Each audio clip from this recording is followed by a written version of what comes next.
Hello friends, how are you? I think all are fine. इस video में क्योंकि कई बार पूछा जाता है कि मैम आपका जीआरएफ कैसे क्वालिफाइड हुआ है, उससे क्या आपकी स्ट्रैटेजी थी, कहाँ से आपने कोचिंग ली, इस चीज़ के बारे में तो आपको सारे डाउट आपके इस वीडियो में क्लियर हो जाएंगे, ये गारंटी है।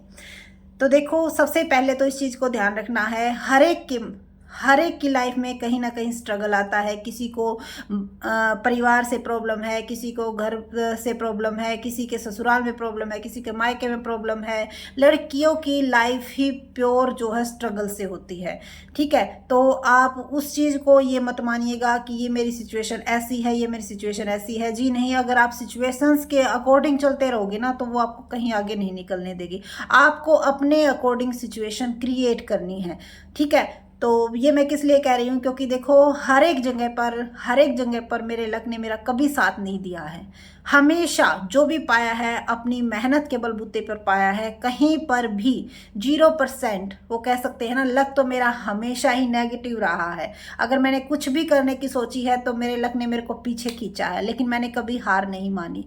और इसी वजह से शायद थोड़ा सा कुछ कर पाए हैं और आपके सामने अपनी जो क्वालिफिकेशंस है उनके लिए या अपने बारे में मोटिवेशनल आपको बोलने के लिए हमें इस लायक बनाया है कि हम भी किसी को कुछ करने के लिए मोटिवेट कर सकते हैं। तो जब हम अपनी जो जीआरएफ है उसका तो देखो, क्योंकि हमने जो अपनी एमकॉम की है वो डिस्टेंस से की थी। क्यों? क्योंकि उस टाइम पे मैं प्रेग्नेंट थी तो डिस्टेंस से अगर आप करते हो तो 20 क्लास ही आपको लेनी होती हैं। लेकिन उस टाइम पे मैंने 20 क्लास भी नहीं ले पाई थी, क्योंकि उस टाइम पे ऐसी सिचुएशन नहीं थी, प्रॉपर बेड रेस्ट था। तो जिस वजह से कुछ ही क्लास ले पाई थी। तो हमें जीआरएफ नेट वगैरह के बारे में बिल्कुल भी, हम सच्चाई से बताते, बिल्कुल भी नॉलेज नहीं थी। और क्लियरली सिर्फ एमकॉम हमने इतना पढ़ा था कि भाई हाँ, क्योंकि उस टाइम पे यही नहीं कंफर्म था कि मेरा गोल क्या है, मुझे जाना कहाँ है, कितनी परसेंटेज लेनी है। जी नहीं, बिल्कुल भी नहीं। सिर्फ और सिर्फ यही था कि किसी तरह से एग्ज़ाम दिया जाए। क्लास तो ले ही नहीं पा रहे थे, नेट जीआरएफ का तो कहाँ तक पता होगा। सिर्फ यही पता था कि भाई पास होना है, फेल नहीं होना। फेल होंगी तो बेइज्जती हो जाएगी, और बेइज्जती होगी, दोनों तरफ बेइज्जती होगी। और कोई परसेंटेज को हमारे यहाँ पे इतना ज़्यादा नहीं पूछता था कि भाई परसेंटेज क्या आई, सिर्फ और सिर्फ यही पूछा जाता था फेल हुए या पास हुए। क्यों? क्योंकि उनको जो भी है, सबसे ज़्यादा वेल एजुकेटेड मैं ही हूँ, तो इस चीज़ के बारे में तो कोई पूछता ही नहीं था। अब बताते हैं कि भाई उसके बाद हमने कोचिंग स्टार्ट की अपनी एस्टेट की। क्यों? क्योंकि उसके पहले मैंने एमकॉम से पहले बीएड कर रखी थी। तो सभी यही कहते थे कि बीएड कर रखी है तो टीचिंग लाइन में आपको जाना चाहिए। उस टाइम पे भी इतना ये नहीं था कि भाई मुझे जाना ही है, कुछ वो नहीं, सिर्फ ठीक है कि मुझे पढ़ना है। ठीक है, क्योंकि मेरे परिवार का मुझको फुल सपोर्ट मिला हुआ था। मेरी सास एक्सपायर हो गई थी उसी के बीच में, एमकॉम के दौरान ही। लेकिन फिर भी जैसे जो मेरी क्या कह सकते हो, एक बहन के तरीके से ही है, मेरी जेठानी अलग हैं, लेकिन फिर भी उन्होंने मेरे काफ़ी सपोर्ट किया इस चीज़ में, बहुत सपोर्ट किया। तो पूरा फैमिली का सपोर्ट मिला हुआ था। और ये नहीं कह सकते कि भाई अकेला ये मेरा ही स्ट्रगल है। क्यों? क्योंकि अगर कोई सक्सेसफुल होता है तो उसके पीछे बहुत सारे स्ट्रगल होते हैं। भी बच्चों की भी जो एंजॉय की लाइफ है, जो अपने मम्मी पापा के साथ होती है, वो टाइम भी स्पेंड करना अलग हो जाता है, तो उनको भी कम प्यार मिल पाता है। जो फैमिली के साथ टाइम स्पेंड है वो भी कम हो जाता है। तो सभी का स्ट्रगल होता है इसमें। सभी को अपना जो है कुछ ना कुछ अपनी तरफ से सभी ने ट्राई किया कि भाई कम से कम इसका टाइम जो है लिया जाए ताकि ये पढ़ाई पर पूरा ध्यान दे सके। तो जैसा कि मैंने बताया, हम एस्टेट की तैयारी कर रहे थे। और एस्टेट का जो बैच है, क्योंकि देखो जब फर्स्ट मैंने बगैर किसी तैयारी के नंबर अगर मैंने एग्ज़ाम दिया तो मेरे 88 89 आए थे। मैंने टीजीटी और पीजीटी दोनों के लिए अप्लाई किया था, तो दोनों में ही मेरे एक में 88 और एक में 89 आए थे, यानी कि एक दो नंबर से ही रह गया था। तो मुझे ये था कि भाई थोड़ी सी अगर मैं कोचिंग लूँगी तो मेरा हो जाएगा। मैंने कोचिंग ली, बिल्कुल भी मैंने किसी भी टाइप का स्ट्रेस नहीं लिया। जो वहाँ पे करवाया जाता था अपना कर लिया, घर पे हमारा काम होता था। भी घर पे आके तो सिर्फ काम ही काम पूरा होता था। क्यों? क्योंकि एक गुड़िया हो चुकी थी और साथ में भैंस भी रखते थे, उसका भी काम हो जाता था। उस टाइम पे बिल्कुल भी मुझे यही नहीं था कि भाई जो वहाँ पे करवाया, सिर्फ ये था कि यहाँ पे जो करवाया है वो हो जाए, वही बहुत है। ठीक है, तो जो करवाया होता था उसी को शाम को थोड़ा बहुत पढ़ लिया और अपने वैसे ही रूटीन चलता रहा। फिर एग्ज़ाम पास आया, एग्ज़ाम दिया तो वो 88 की बजाय कब 72 हो गए, 68 हो गए, पता ही नहीं चला। यानी कि मार्क्स बढ़ने की बजाय मार्क्स घटने लगे।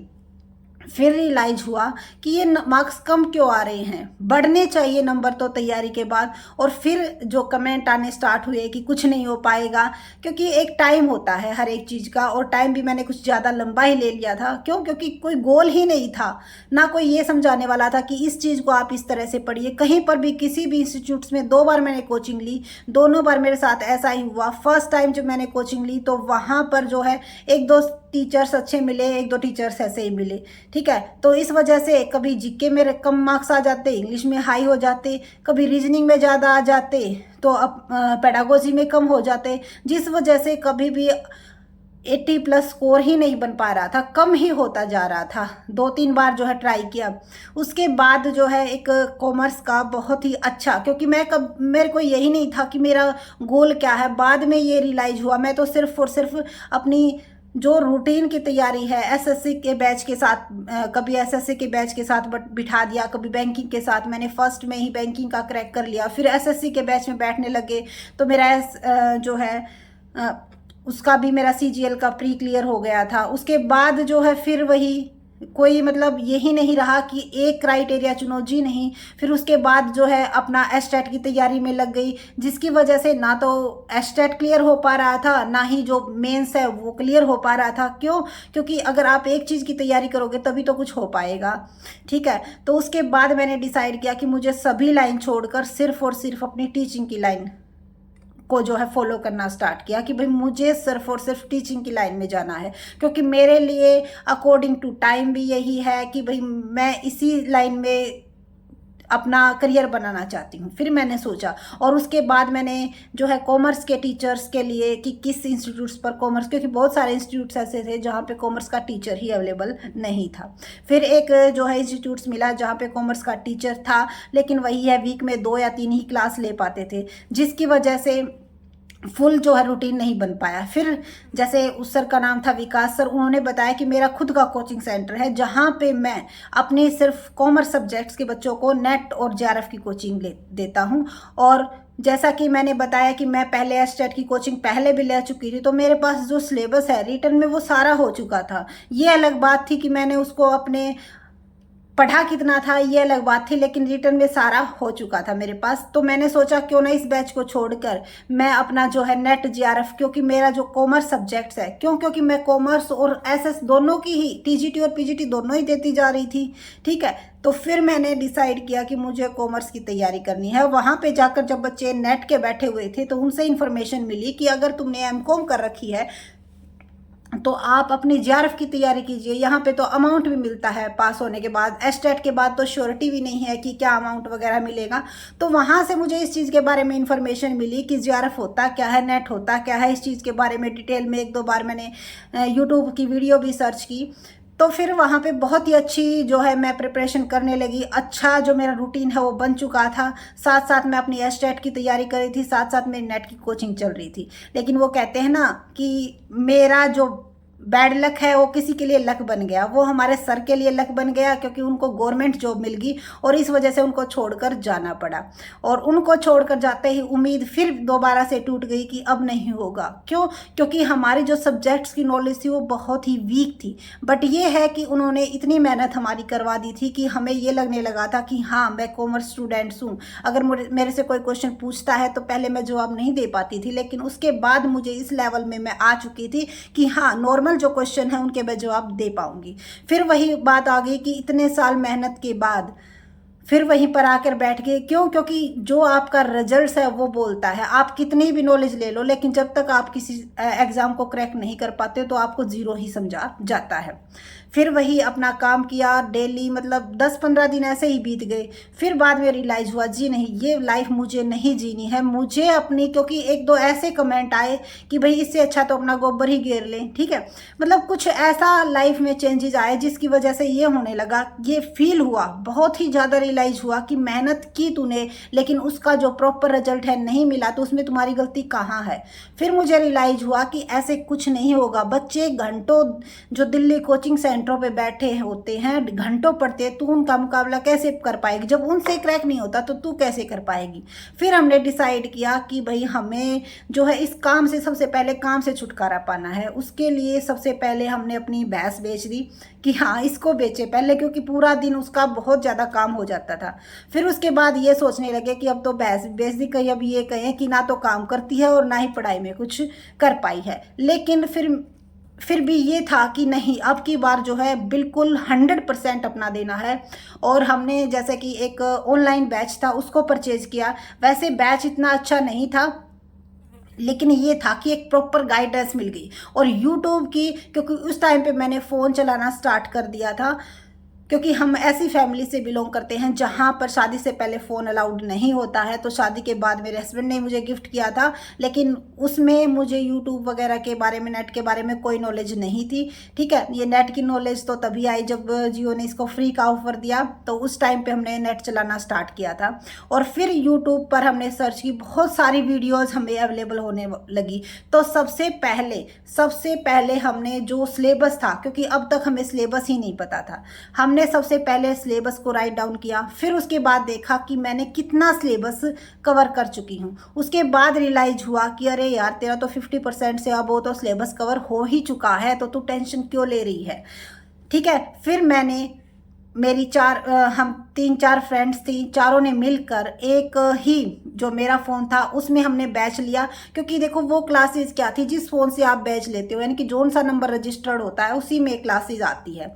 लेकिन अगर मैं जाती और आती, क्योंकि हमारा जो गांव है वो अप्रोच रोड पे पड़ता है, जिसकी वजह से आने जाने में बहुत ज़्यादा टाइम वेस्ट हो जाता है। ठीक है, इस वजह से मैंने एक कॉलेज में एक लड़की जाती थी, मेरी ननंद की लड़की जाती थी, एक लड़की तो क्या मेरी बेटी ही है जो जाती थी, वो फ़ोन लेके जाती और वो मेरी फ्रेंड्स को दे देती, वो वहाँ पे करती। और उस टाइम पर मैं जो भी था, वो मैंने जो भी पढ़ा है उस चीज़ को रिवाइज करती। और जब मेरे पास फ़ोन आ जाता तो जो न्यू वीडियोज़ जो अपलोड की गई हैं उनको देखती। तो इस तरह से रूटीन चलता रहा, बहुत ही अच्छे से जो मैं तैयारी अपनी 100% करती रही।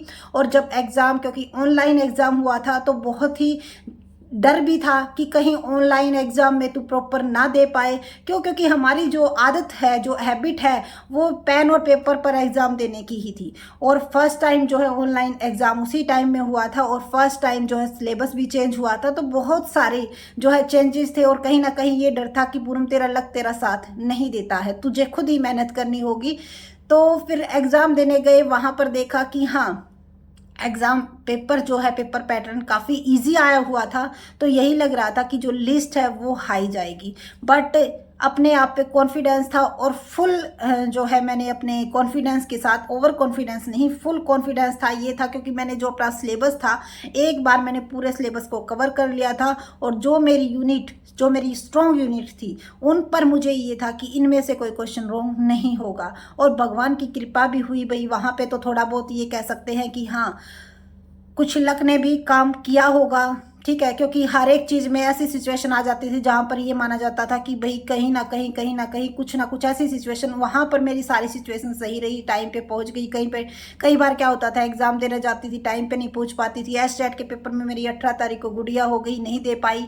ठीक है, उसके बाद जो है गवर्नमेंट ने वैकेंसी ही निकाली। तो ये तो मैं नहीं कह सकती कि भी मेरा लक साथ देता है, लेकिन हाँ, मेहनत बहुत ही ज़्यादा की। और चारों फ्रेंड्स हमने एक ही फ़ोन से तैयारी की, और बार बार उस फ़ोन को जिस दुकान के पास रखते थे, मैं बाद में गई भी कि उनको ज़रूर मिठाई का डब्बा दे के आऊँगी, क्योंकि उन्होंने भी बहुत हेल्प की। वो कहते हैं ना कि अगर आप मेहनत करते हो तो चारों तरफ से आपको जो है, जो भी देखता है पर्सन, उनको ये लगता है कि भाई हाँ, बच्चे मेहनत कर रहे हैं, तो सपोर्ट देने के लिए तैयार रहते हैं। ठीक है, तो गए तो वहाँ पर वो नहीं मिले, क्योंकि अब वहाँ पर किसी और चीज़ की दुकान ओपन हो चुकी है। तो कभी मिलेंगे तो ज़रूर कुछ ना कुछ गिफ्ट देंगे, क्योंकि ये सोचा था, पहले भी सोचा था, और जब गए नहीं मिले, क्योंकि उस टाइम पर तो जाना नहीं हुआ। अब जब पीएचडी में एडमिशन हुआ तो 2 बार जा चुके हैं, बट नहीं मिले हैं। जैसे ही मिलेंगे उनको गिफ्ट ज़रूर दिया जाएगा। और डायरेक्ट जो है, मैं नेट की प्रिपरेशन कर रही थी, जेआरएफ की तो उम्मीद नहीं थी, लेकिन ये था कि तैयारी मेरे को इस लेवल की करनी थी कि हाँ, मुझे कोई कसर नहीं छोड़नी है, और मेरा जेआरएफ हो भी गया। तो अगर आप ये पूछते हो कि किस इंस्टीट्यूट्स में से ली थी, तो मैंने कोई एक इंस्टीट्यूट्स में से नहीं ली थी भाई। पहले मैं अपनी जो है एसएससी के बैच में पढ़ती थी। फिर उसके बाद मैंने बैंकिंग का भी बैच अटेंड किया, जहाँ से मेरी रीजनिंग स्ट्रोंग हो गई, जहाँ से मेरा मैथ स्ट्रोंग हो गया, ठीक है। उसके बाद जो है एस्टेट की प्रिपरेशन करने लगी, जहाँ से पेडागोजी वगैरह स्ट्रोंग हो गई, थोड़ी सी बहुत हरियाणा की जीके भी अच्छी आ गई थी। फिर उसके बाद जो है कॉमर्स का जो ज्ञान एकेडमी है वहाँ से ली, जो कि अब बंद हो चुकी है क्योंकि वो सर जो है गवर्नमेंट जॉब पे लग चुके हैं, तो उसके बाद वो अकेडमी बंद हो चुकी है, ठीक है। तो वहाँ से भी प्रिपरेशन की। उसके बाद जो है एक ऑनलाइन बैच परचेज किया था रिलायंट का, ठीक है। अब वहाँ से भी कोचिंग ली। तो इस तरह से कई जगह से थोड़ी थोड़ी कोचिंग, और उसके साथ साथ बहुत ज़्यादा हेल्प की यूट्यूब ने, क्योंकि जहाँ पे भी जिस भी टॉपिक में हमें कन्फ्यूजन आती थी तो हम उसकी वीडियोस देखते थे। और इस चीज़ का आप ज़रूर ध्यान में रखा करो, कोई भी वीडियो देखते हो तो आप कॉन्सेप्ट बेस में देखा करो। क्यों? क्योंकि हमारी आदत क्या हो चुकी है कि जो भी शॉर्ट वीडियो है हम वो देखते हैं। शॉर्ट वीडियो से हमारा कभी भी कॉन्सेप्ट क्लियर नहीं होता है।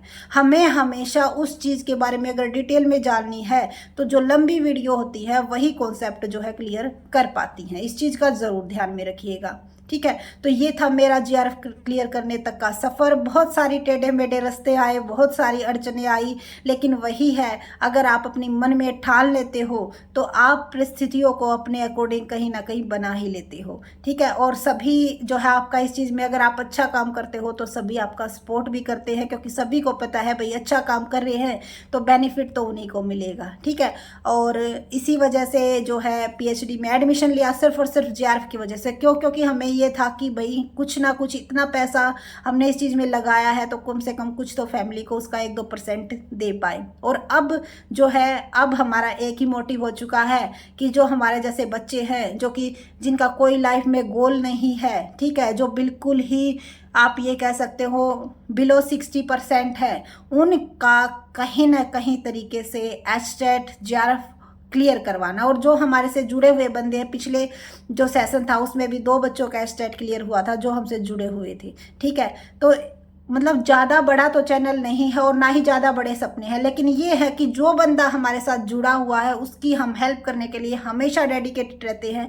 ये उनके ऊपर डिपेंड करता है कि भाई वो कितनी तैयारी कर पाते हैं। अब भी जो है हमने ग्रुप बनाया हुआ है एचपीएससी की तैयारी के लिए, हालांकि अभी नोटिफिकेशन नहीं आया है, लेकिन ये है कि जब तक नोटिफिकेशन आए तब से तक हमारा जो सिलेबस है ऑलमोस्ट कंप्लीट हो चुका हो, फिर उसके बाद जो रिवीजन करेंगे ना उसमें करने में अलग ही मज़ा आएगा। तो साथ साथ हमारी भी रिवीजन हो जाएगी और जो हमारे साथ बच्चे जुड़े हुए हैं उनकी भी रिवीजन हो जाएगी। तो टेलीग्राम पर इसके लिए हमने एक ग्रुप बनाया हुआ है जिसका लिंक हम डिस्क्रिप्शन बॉक्स में डाल देंगे। अगर आप भी इंटरेस्टेड हो और आप अगर ये मानते हो कि आपका नहीं हो पाएगा तो आप मुझे देखकर मोटिवेट हो सकते हो कि भाई अगर पूनम कर सकती है तो हम भी कर सकते हैं। क्योंकि मैं अपने आप ही कहती हूँ, बिल्कुल मेरे कॉन्सेप्ट जीरो थे, लेकिन यही है कि अगर मेहनत लगन से किया जाए तो कुछ भी हो सकता है। और अच्छा गुरु मिलना बहुत ही ज़रूरी है, मुझे भी मिला, और अगर आप फॉलो करोगे तो हम भी आपका पूरा सपोर्ट करेंगे भाई, जितना हो सकेगा उससे ज़्यादा सपोर्ट करेंगे। लेकिन उसके लिए आपको भी तैयार रहना